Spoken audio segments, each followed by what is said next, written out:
অনেকদিন পর নিজেকে নিয়ে কিছু কথা লিখলাম। ধ্বংসের দিকে তাকিয়ে মুচকি হাসি দেওয়া অদ্ভুত মানুষ আমি। হয়তো আমি পাগল, হয়তো অনুভূতির ভিতরে কোন এক গভীর অতল দুঃখ বাসা বেঁধেছে, তবুও নিজেকে জোর করে হাসাতে শিখে গেছি।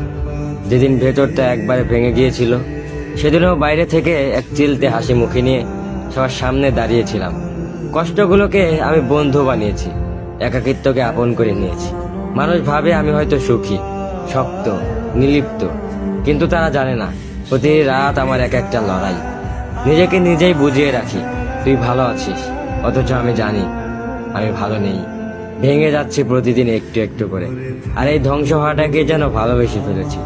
আমি সেই মানুষ যে হার মানার আগে হাসে, কারণ জানি কান্না দেখিয়ে লাভ নেই।